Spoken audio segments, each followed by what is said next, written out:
Pagod. Bagal mo.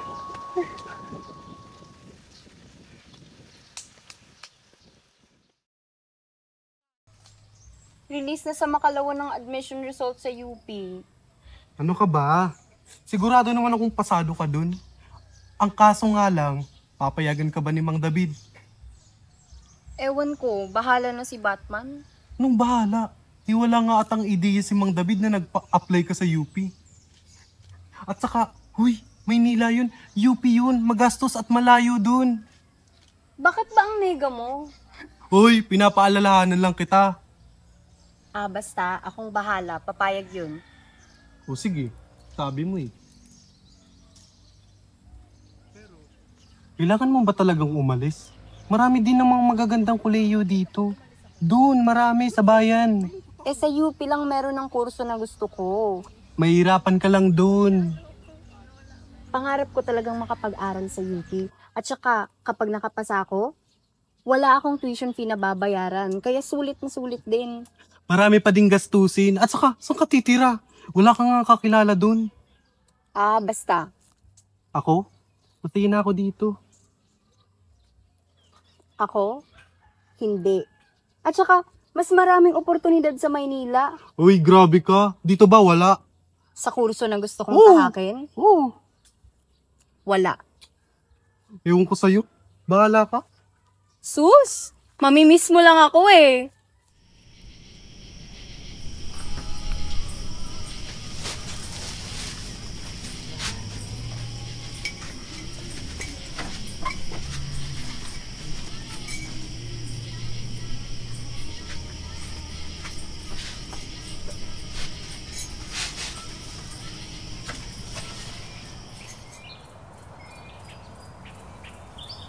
Uy, staring contest na naman kayo ng hangin.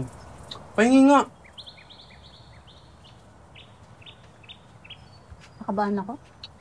Sus! Natatay ka lang. Ay, kumain ka na dun. Umuwi ka na. Kailan mo ba ako seryosohin? Wait, masyado ka atang mabilis ah.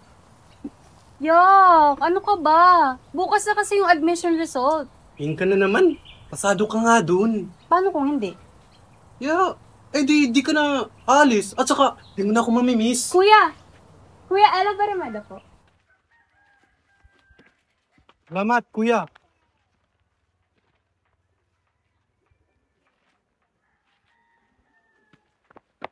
Ito na to, Ella! Pasado ka na, Ella! Oo! Pasado ko! Pasado na sa'yo, Ella!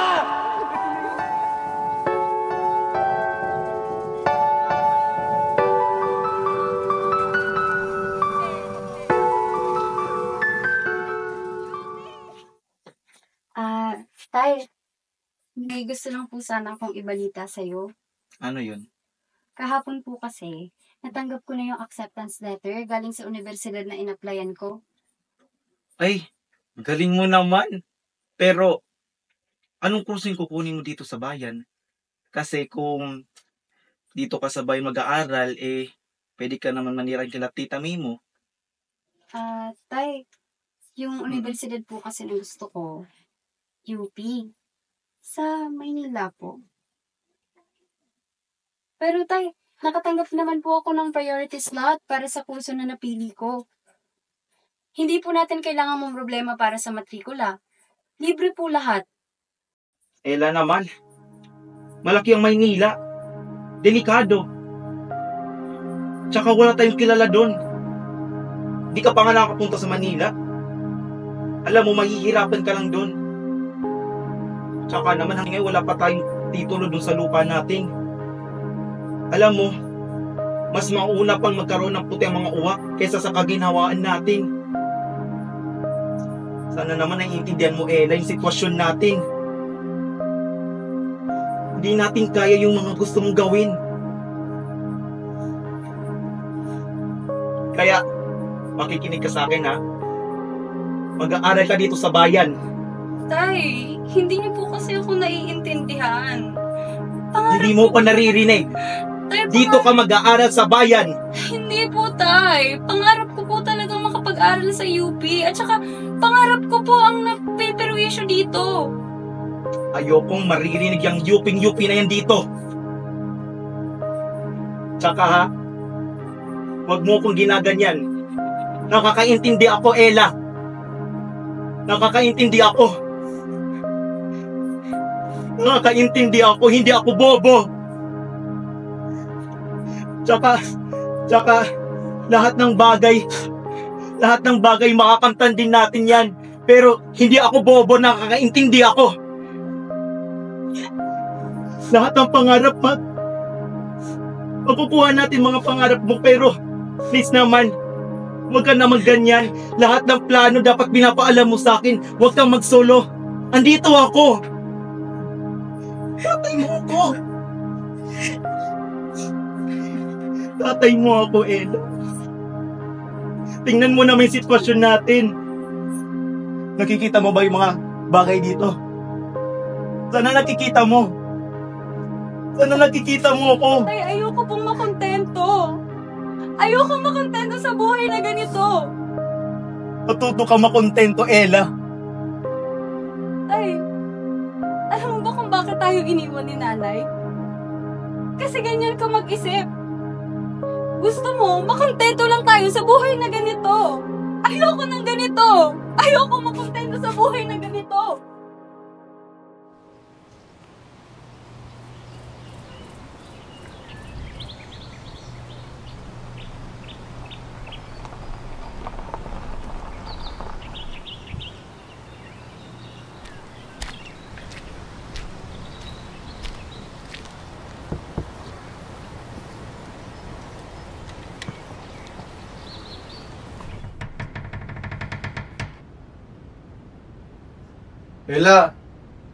Bella, uy.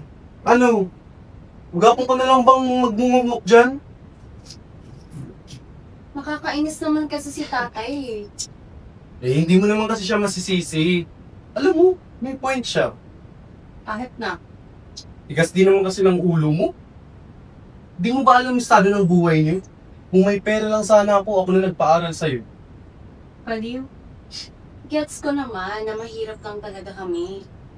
18 years ko lang tanggap yun. Kaya nga 18 years na lang akong nangangarap na pagulingan. Ito na yun, Wancho. Chance ako na to. UP na yun, oh. UP. Bahala ka. Alam mo, kausapin mo rin lang ulit si Mang David. Total, magtigas din naman ulo mo, edi magpatigasan kayo.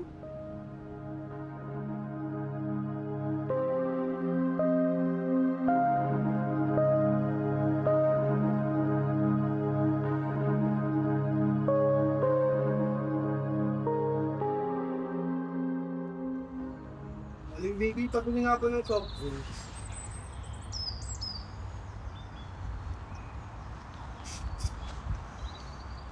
Ano sa'yo? Pagkain tayo. Ako na, libre na lang kita. Kung ano kayo? Ano na lang, soft drink.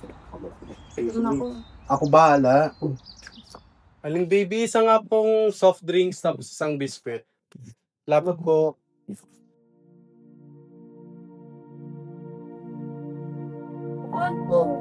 Upan ka. Gusto lang mag-aral sa UP. Sino samahan pa kita? Gusto ko mag-aral sa UP. Tama na.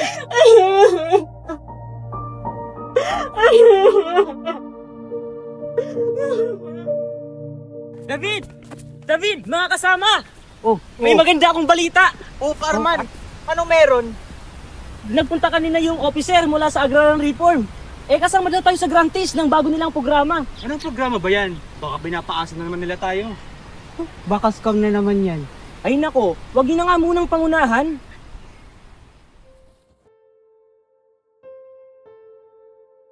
Nakausap ko na yung officer mula sa Agrarian Reform. Tungkol dun sa sinasabi ko sa'yo nung nakaraan. Kumusta? Kumusad ba? Oo, bilis nga eh. Mabuti na lang at may mga ganyan silang programa. Laking tulong din sa mga tulad nating magsasaka. Ay nako, sinabi mo pa. Yung anak ko si Ella, magkukulehiyo na rin yun. Kaya kung meron ng titulo yung lupang sinasakan namin, laking ginhawa talaga. Ay, tunay yan pare. Tapos idagdag mo pa si Mr. Oy, ay kung kumubra sa mga nating kita, grabe parang kalabaw na umararo sa mga saka natin. Wala namang pagbabago sa mga yan. Ewan ko na lang kung hindi mag-alboroto yun pag nalaman niyang hindi na siya makakakobra sa kitang hindi niya naman kailanman pinagpaguran.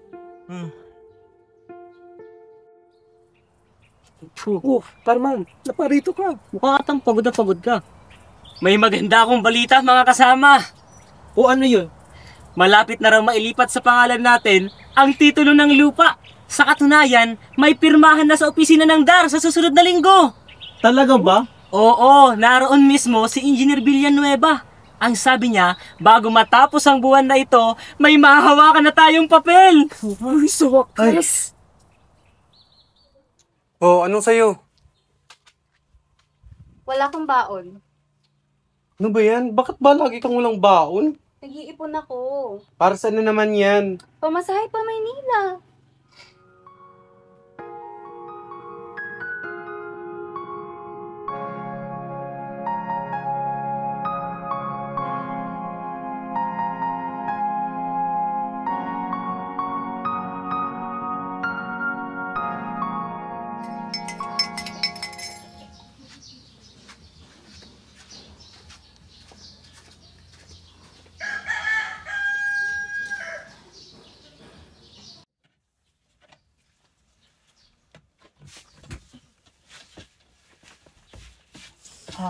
Tay, Plano mo ba rin bang ipagpatuloy yung pagkulay sa Maynila?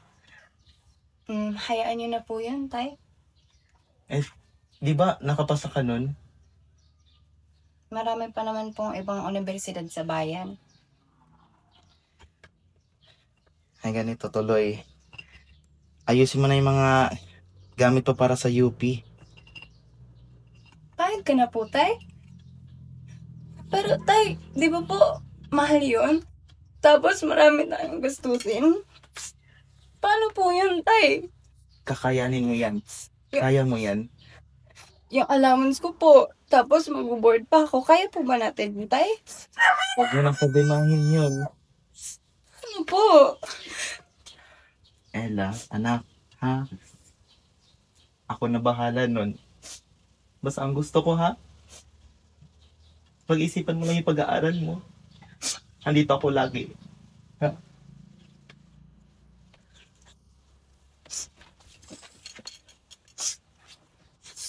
Tay!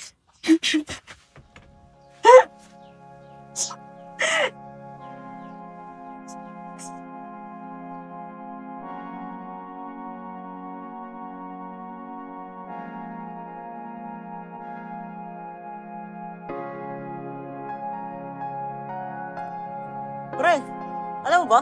Itong anak ni Mang David, nakapasa sa UP. Kalain mo yun. Siyempre, sa akin nagmana. Talaga? Palabiro ka talaga, Mang David. So ano? Tuloy na talaga pagpa-Maynila mo? Oo. Hindi nga ako makapaniwala eh. Sa wakas, pumayag din si tatay. Huwag mong kalimutan ha. Oo naman. Pag naging sikat na journalist na ako, isa-shoutout pa kita sa TV. Buwang, dapat lang.